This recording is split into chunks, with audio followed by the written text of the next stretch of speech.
नमो नमः। आज हम लोग कक्षा 7 में जो संस्कृत की पुस्तक अंशिका है, इस पुस्तक से हम लोग आज पाठ 1 से लेके पाठ 4 तक देखें। चलिए आइए देखते हैं पाठ 1 जिसका नाम विश्व देव्यै नमो नमः। विश्व देव्यै नमो नमः का अर्थ क्या निकलेगा बच्चों, आइए देखते हैं। विश्व माने विश्व की या संसार की, देव्यै माने देवी के लिए, नमो नमः माने नमस्कार है। नमो नमः का मतलब नमस्कार होता है। देव्यै शब्द में देखिए बच्चों चतुर्थी लगी है, चौथी लाइन लगी है। और चौथी लाइन आपने देखा होगा, इसका जो विभक्ति चिन्ह होता है वो निकलता है के लिए या को निकलता है ना। तो यहाँ पे आप अर्थ निकाल सकते हैं, विश्व देव्यै माने विश्व की देवी के लिए नमस्कार है। नमो नमः माने नमस्कार है, या कह सकते हैं विश्व की देवी को नमस्कार है। अगर को लगाएंगे तो को लग जाएगा, विश्व की देवी को नमस्कार है। अगर के लिए लगाएंगे तो विश्व की देवी के लिए नमस्कार है। आइए पहला श्लोक देखते हैं। अब यहाँ पे देखिए जितने भी आपके इस पाठ में श्लोक लिखे हैं सब में देखिए लास्ट में देखिए, श्लोक के लास्ट में अगर आप देखेंगे तो देव्यै नमो नमः लिखा हुआ है, तो देवी के लिए नमस्कार है। आपने अभी देखिए ऊपर पाठ में पढ़ा विश्व देव्यै नमो नमः, तो विश्व देव्यै नमो नमः का अर्थ निकला है विश्व की देवी के लिए नमस्कार, ये अर्थ निकला है। ठीक है, तो अब देखिए यहाँ पे लिखा है देव्यै के पहले देखिए पहले श्लोक में क्या लिखा हुआ है, शक्ति लिखा है। शक्ति देव्यै नमो नमः, तो अर्थ क्या निकलेगा, शक्ति की देवी के लिए नमस्कार। इसी प्रकार देखिए दूसरे श्लोक में श्रद्धा देव्यै नमो नमः, तो अर्थ क्या निकलेगा, श्रद्धा की देवी के लिए नमस्कार। इसी प्रकार देखिए श्लोक संख्या 3 में लिखा है माया देव्यै नमो नमः, तो अर्थ क्या निकलेगा, माया की देवी के लिए नमस्कार है। श्लोक संख्या 4 में देखिए लिखा हुआ है शोभा देव्यै नमो नमः, तो अर्थ क्या निकलेगा, शोभा की देवी के लिए नमस्कार है। नीचे वाले में देखेंगे श्लोक संख्या 5 में लिखा हुआ है मिस्र देव्यै नमो नमः, तो अर्थ निकलेगा मिस्र की देवी के लिए नमस्कार है। अगले श्लोक में देखिए लिखा हुआ है सेवा देव्यै नमो नमः, तो अर्थ क्या निकलेगा, सेवा की देवी के लिए नमस्कार है। इसी प्रकार देखिए 7वें श्लोक में क्या लिखा है ज्वाला देव्यै नमो नमः, तो अर्थ क्या निकलेगा, ज्वाला की देवी के लिए नमस्कार। इसी प्रकार लास्ट वाले श्लोक में लिखा है शांति देव्यै नमो नमः, तो अर्थ क्या निकलेगा, शांति की देवी के लिए नमस्कार। तो आपने देखा इसमें जितने भी श्लोक हैं उन सब श्लोकों में देव्यै नमो नमः, देव्यै नमो नमः, देव्यै नमो नमः ऐसा लिखा हुआ है, यानी देवी के लिए नमस्कार है। और जो देवी रहेंगे उसके लिए नमस्कार। जैसे सेवा लग गया आगे तो सेवा की देवी के लिए नमस्कार है, माया लग गया आगे तो माया की देवी के लिए नमस्कार है ना। अगर श्रद्धा लग गया तो श्रद्धा की देवी के लिए नमस्कार है, ज्वाला लग गया तो ज्वाला की देवी के लिए नमस्कार है। ठीक है, चलिए आइए देखते हैं। अब हम लोग जो है एक एक श्लोकों का अर्थ देखेंगे। जम्बूद्वीपस्थ कैलासे गौरी कुंडस्य पार्वती यूरेशिया महाद्वीपे शक्ति देव्यै नमो नमः। आइए अर्थ देखते हैं इसका। जम्बूद्वीपस्थ का मतलब क्या निकलेगा, जम्बूद्वीप में स्थित। कैलासे, कैलासे शब्द 7वीं लाइन में बनेगा है ना, तो कैलाश पर्वत पर अर्थ निकलेगा। तो जम्बूद्वीप में स्थित कैलाश पर्वत पर गौरी कुंडस्य पार्वती। गौरी कुंडस आपका 6वीं लाइन में बनेगा, और 6वीं लाइन का देखिए विभक्ति चिन्ह क्या निकलता है, काकी के रारी रे नानी ने, है ना। तो अर्थ निकलेगा गौरी कुंड की पार्वती माने पार्वती। तो अर्थ निकला जम्बूद्वीप में स्थित कैलाश पर्वत पर गौरी कुंड की पार्वती। दूसरी लाइन देखते हैं यूरेशिया महाद्वीपे। महाद्वीपे शब्द भी 7वीं लाइन एक वचन में बना है ना। तो यूरेशिया महाद्वीप में शक्ति देव्यै नमो नमः, शक्ति की देवी के लिए नमस्कार है। तो अब अर्थ पूरा निकला, जम्बूद्वीप में स्थित कैलाश पर्वत पर गौरी कुंड की पार्वती, यूरेशिया महाद्वीप में शक्ति की देवी को नमस्कार है। अगला श्लोक देखते हैं हम लोग। जापान सागरे प्लक्षे पर्वताकार शोभिता शिव शक्ति स्वरूपाय श्रद्धा देव्यै नमो नमः। जापान सागरे अर्थात जापान के सागर, सागर पर या कह सकते हैं जापान के पास, जापान सागर में या जापान सागर पर प्लक्षे, प्लक्ष में, जापान सागर के प्लक्ष में पर्वताकार शोभिता, पर्वत के आकार में शोभायमान शिव शक्ति स्वरूपाय, शिव की शक्ति के स्वरूप के लिए। शिव की शक्ति कौन है, पार्वती है ना। तो कह सकते हैं शिव की पत्नी पार्वती के स्वरूप के लिए श्रद्धा देव्यै नमो नमः। श्रद्धा की देवी के लिए नमस्कार है। आइए अर्थ पूरा देखते हैं क्या निकलेगा। जापान सागर के पास प्लक्ष में पर्वत के आकार में शोभायमान शिव की पत्नी के स्वरूप के लिए श्रद्धा की देवी के लिए नमस्कार है। अगला श्लोक देखते हैं।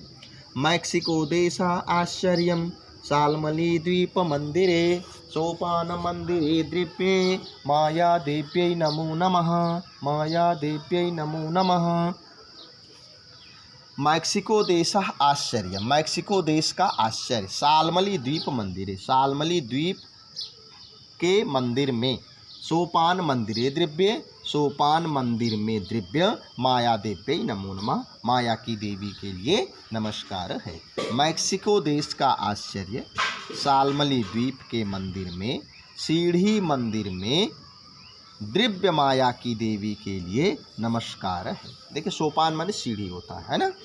फिर से आप देख लेते हैं इसका एक बार। मैक्सिको देश आश्चर्य यानी मैक्सिको देश का आश्चर्य सालमली द्वीप मंदिरे, सालमली द्वीप के मंदिर में सोपान मंदिरे द्रव्य, सोपान मंदिर में द्रव्य या कह सकते हैं सीढ़ी मंदिर में द्रव्य। ये मंदिर जो है सीढ़ी नुमा बना हुआ है, तो सोपान माने सीढ़ी होता है, तो सोपान मंदिरे द्रव्य, सोपान मंदिर में द्रव्य माया देव्यै नमो नमः, माया की देवी के लिए नमस्कार है।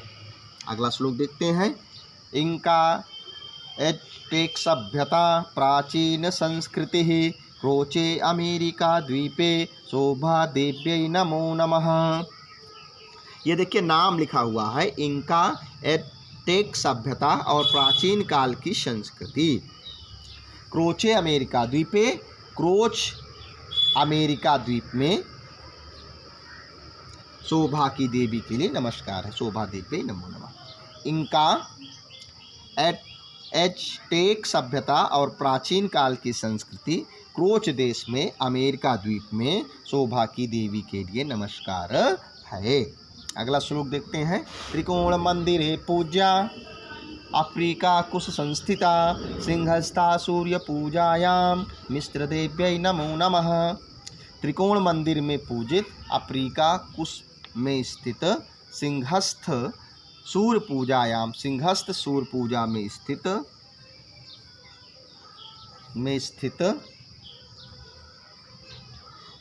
सिंहस्थ सूर्य पूजायाम, सिंहस्थ सूर्य पूजा में मिस्र देव्यै नमो नमः, मिस्र की देवी के लिए नमस्कार है। त्रिकोण मंदिर में पूजित अफ्रीका कुश में स्थित हैं, सिंहस्थ सूर्य की पूजा में मिस्र की देवी के लिए नमस्कार है। प्रकृत पुरुष योगे अगस्त्य मुनि पूजिता, प्रकृत और पुरुष के योग में अगस्त्य मुनि पूजिता, अगस्त्य मुनि के द्वारा पूजित साक ऑस्ट्रेलिया द्वीपे, साक ऑस्ट्रेलिया द्वीप में सेवा देव्यै नमो नमः, सेवा की देवी के लिए नमस्कार है। फिर से आप देख लेते हैं। प्रकृत पुरुष के योग में अगस्त्य मुनि द्वारा पूजित साक ऑस्ट्रेलिया द्वीप में सेवा की देवी के लिए नमस्कार है। पुष्करे दक्षिणे ध्रुवे अगस्त्य मुनि पूजिता अर्व मुनि प्रतापस्य ज्वाला देव्यै नमो नमः। पुष्कर के दक्षिण ध्रुव में अगस्त्य मुनि पूजिता, अगस्त्य मुनि के द्वारा पूजित अर्व मुनि प्रतापस्य, अर्व मुनि के प्रताप की ज्वाला देव्यै नमो नमः, ज्वाला की देवी के लिए नमस्कार।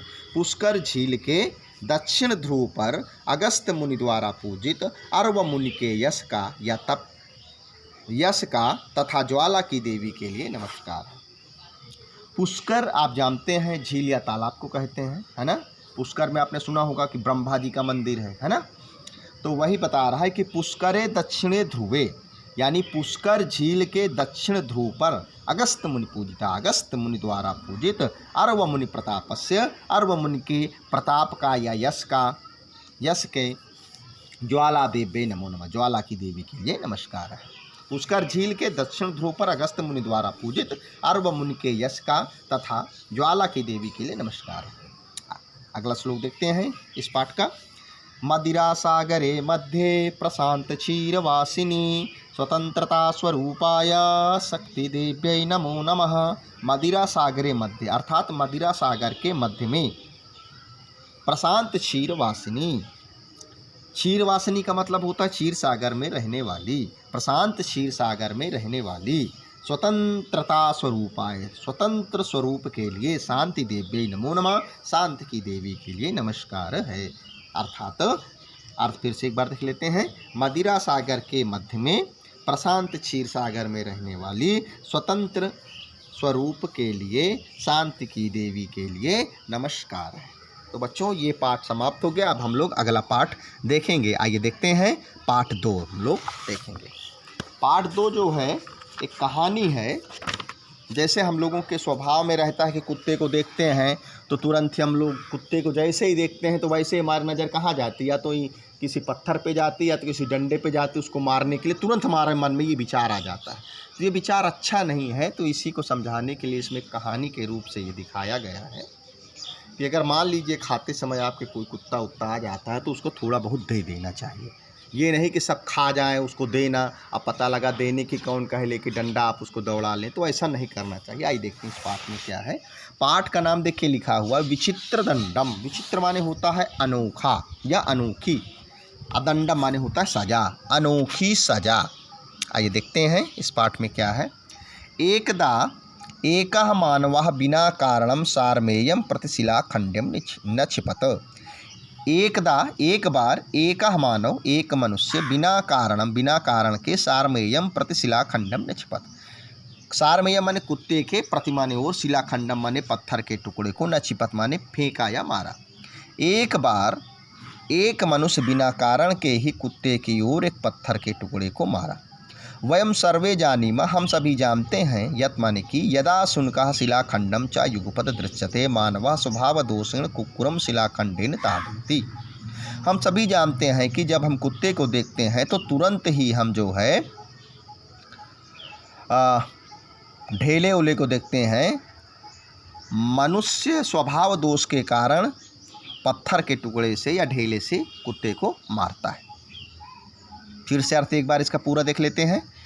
एक बार एक मनुष्य बिना कारण के कुत्ते की ओर एक ढेला मारा।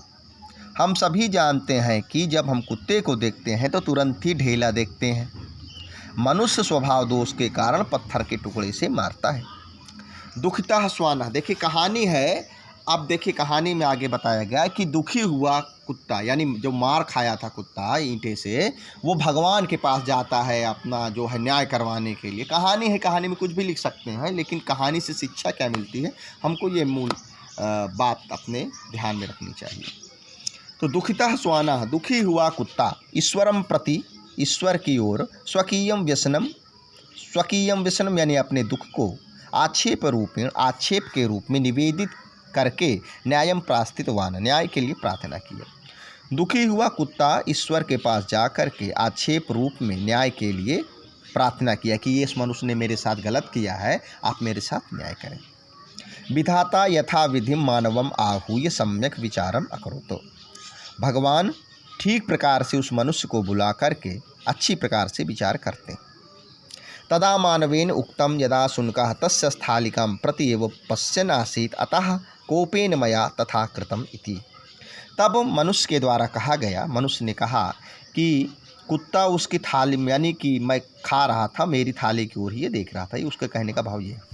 तो तब मनुष्य ने कहा कि कुत्ता उसकी थाली की ओर ही देख रहा था, इसलिए अतः कोपेन मया तथा कृतम इति, इसलिए क्रोध के कारण मेरे द्वारा ऐसा कार्य किया गया। जो ईंटा मारने का कार्य किया गया वो मुझको क्रोध आ गया, क्योंकि मैं खाना खा रहा था, ये मेरी थाली की ओर जीभ निकाल के देख रहा था, तो इस कारण से मेरे द्वारा ऐसा कार्य किया गया। आगे देखते हैं फिर क्या हुआ। परंतु भगवता पृष्ठम यत किमर्थम कुक्कुराय लवलेशम न दत्वा स्वयमेव सर्वम खादितम इति। लेकिन भगवान के द्वारा पूछा गया कि किस लिए कुत्ते के लिए थोड़ा भी ना दे करके सब कुछ तुम खा गए।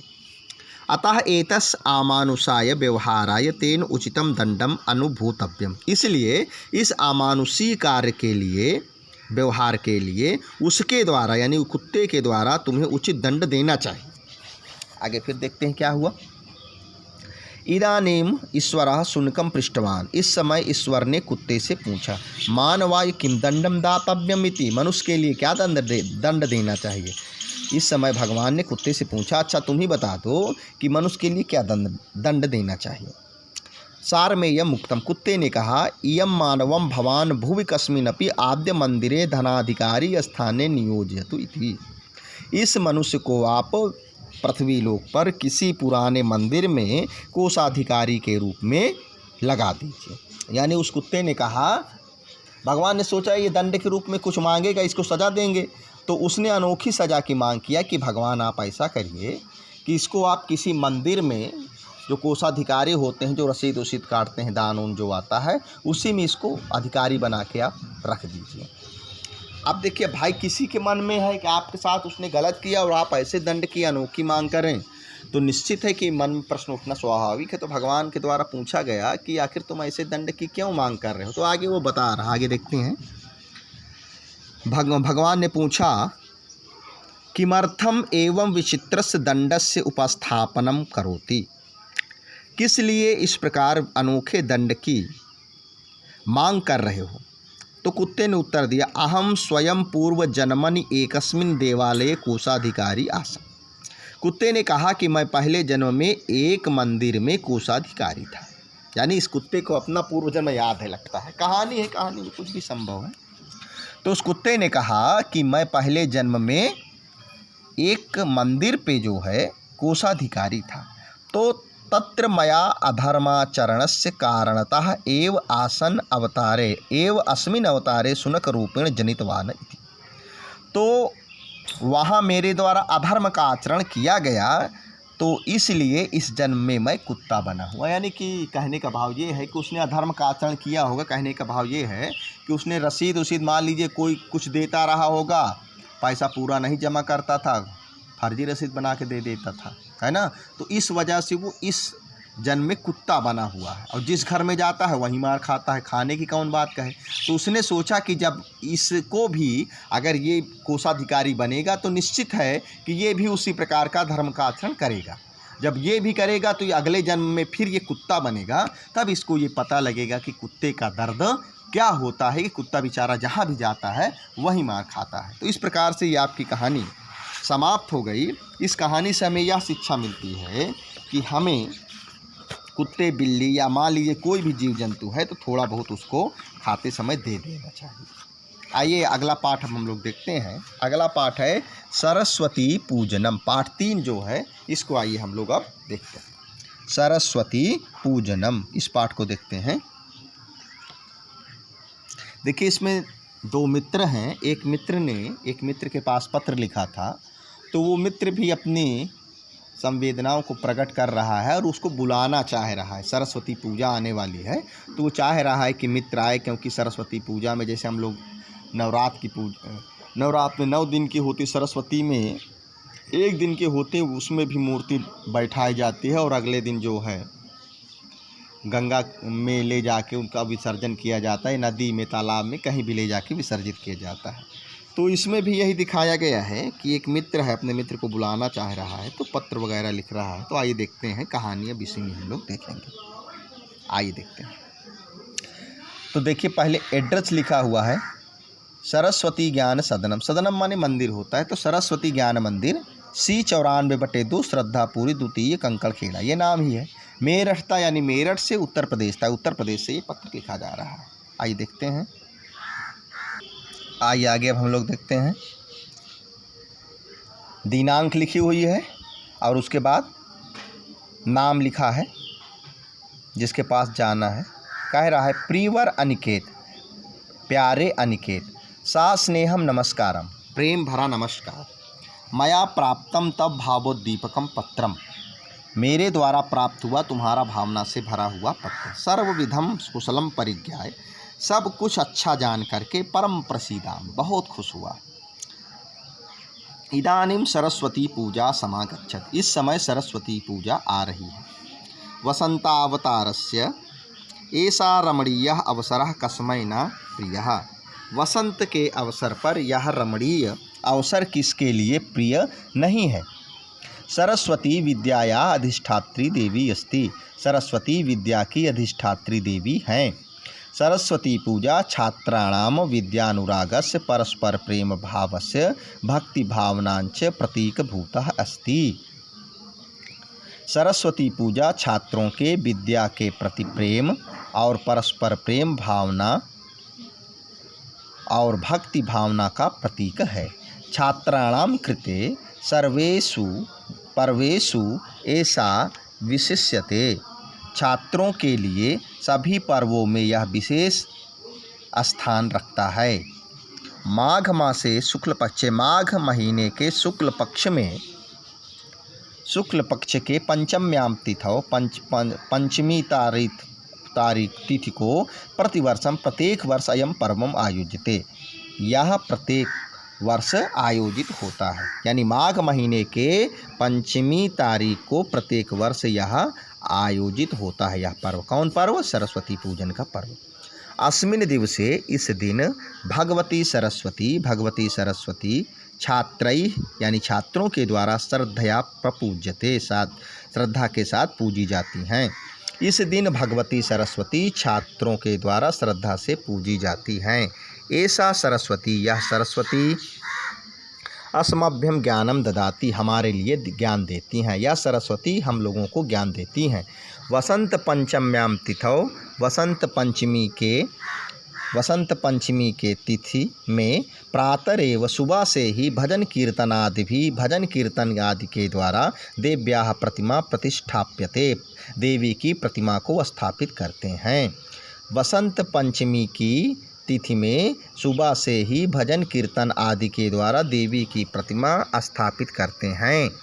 भक्ति भाजनाः, भक्ति भजन करते हुए छात्राः समर्पिताः सन्ति, भक्ति भजन करते हुए छात्र समर्पित रहते हैं, यानी उसी में लगे रहते हैं। सरस्वतीं भजन्ते, सरस्वती को भजते हैं। ते शास्त्रोक्त विधिना एषां सरस्वतीं प्रपूज्यते, वे सब शास्त्रों में बताए गए विधि के द्वारा इस सरस्वती की पूजा करते हैं। सायंकाले, शाम के समय विविधानि माने अनेकों प्रकार के मनोरंजनानि भवन्ति, मनोरंजन होते हैं। शाम के समय अनेकों प्रकार के मनोरंजन होते हैं। रात्रि पर्यंतम छात्राः जागृताः तिष्ठन्ति, रात्रि पर्यंत माने होता है तक, तो रात तक छात्राः माने छात्र जागृताः तिष्ठन्ति माने जागे हुए बैठे रहते हैं। रात भर यानी छात्र जागते हुए बैठे रहते हैं। अच्छा, जागते रहे तो क्या करते हैं? तो आगे बता, कीर्तनम च कुर्वन्ति, और रात भर कीर्तन करते हैं। जैसे आपने देखा होगा नवरात्रा में होता है, उसमें एक दिन जो है जगराता होता है, तो पूरी रात सब लोग जागते रहते हैं ना, तो वही चीज़ ये बता रहे हैं। तो इसमें भी यही होता है।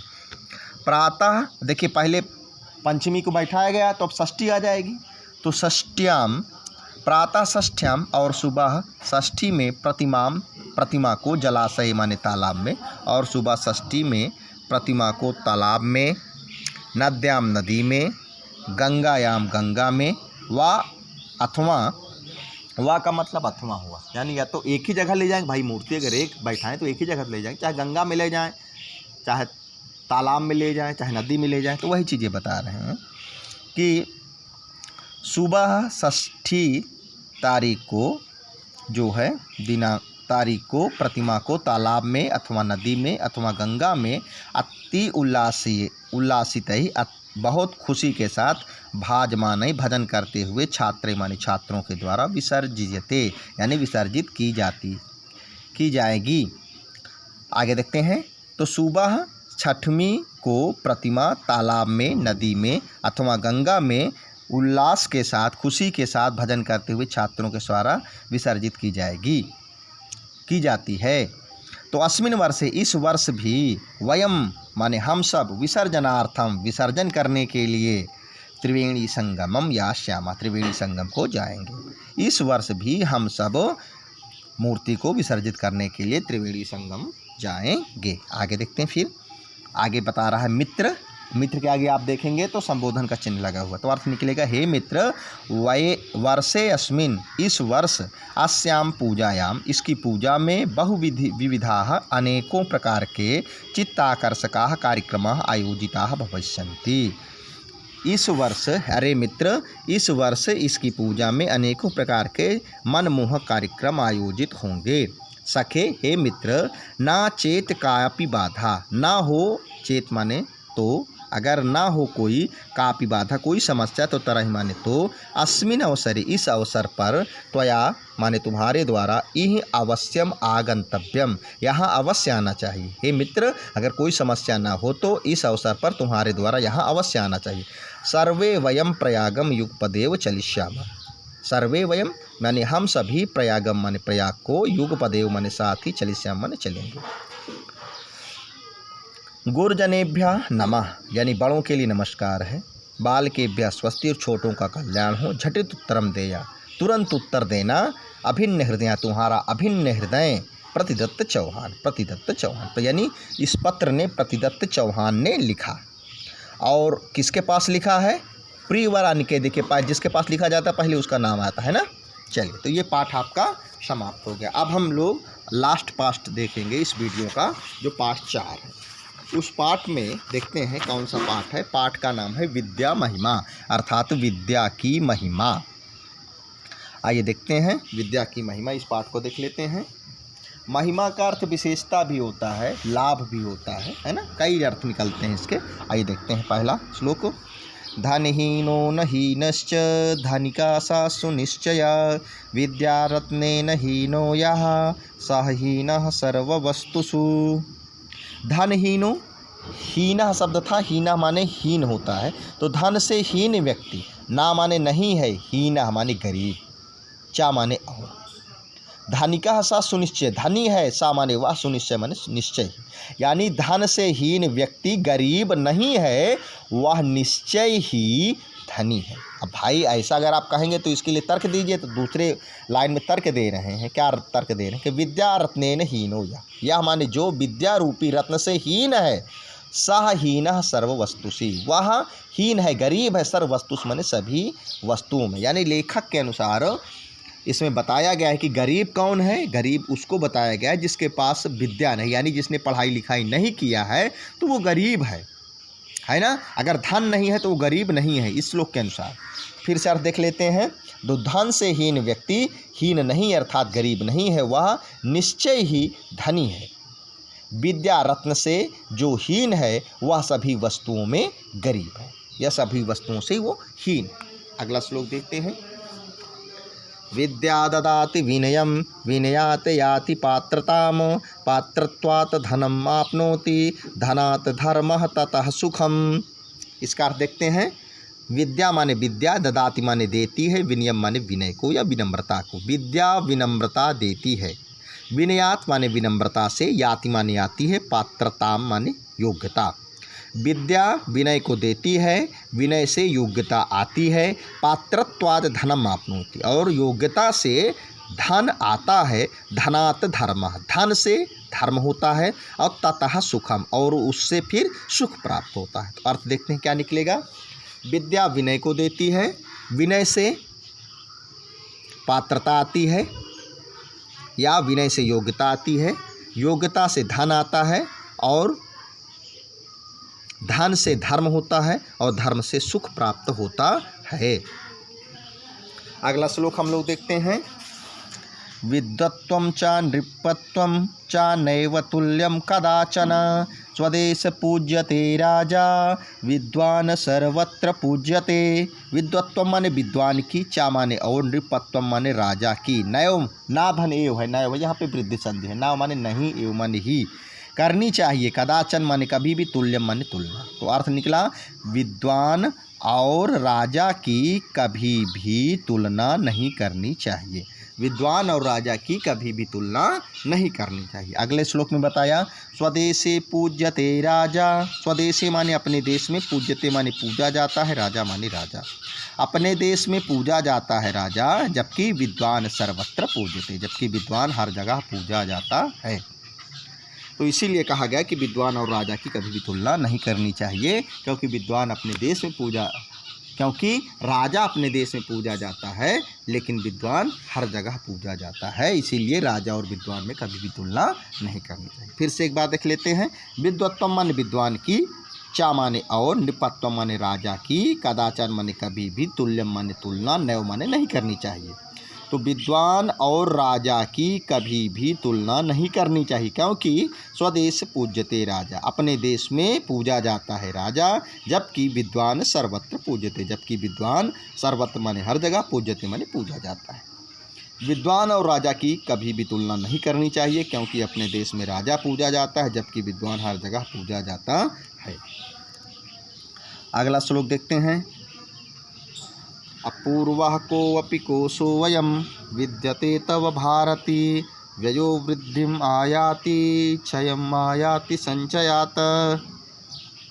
अपूर्वः माने होता है अनोखा, कोशो कोऽपि माने कोई भी, कोशो माने खजाना, अयम माने यह, विद्यते माने विद्यमान है, तव माने तुम्हारा, भारती माने सरस्वती।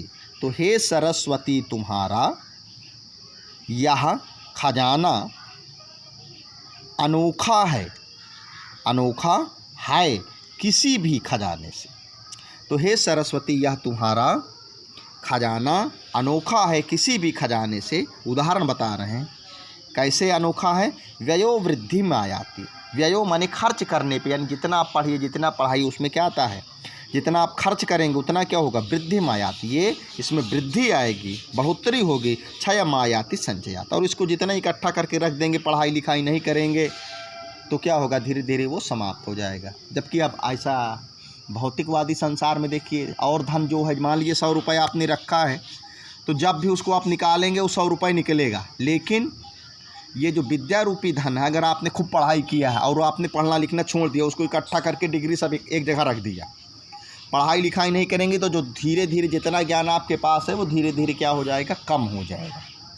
लेकिन जितना आप इसको खर्चा करेंगे उतना ये बढ़ेगा। लेकिन 100 रुपये का खर्चा करेंगे तो क्या होगा, धीरे धीरे वो कम होगा, लेकिन यहाँ क्या होगा, ये बढ़ेगा। तो इसीलिए कहा गया है कि हे सरस्वती माता, आपका ये जो विद्या रूपी खजाना है अनोखा है, किसी भी खजाने से ये अनोखा है। क्यों अनोखा है, क्योंकि इसको जितना खर्च करते हैं उसमें उतना ही वृद्धि होती है, लेकिन जितना इसको इकट्ठा करके रख देते हैं तो इसमें धीरे धीरे कमी आ जाती। अगला श्लोक देखते हैं।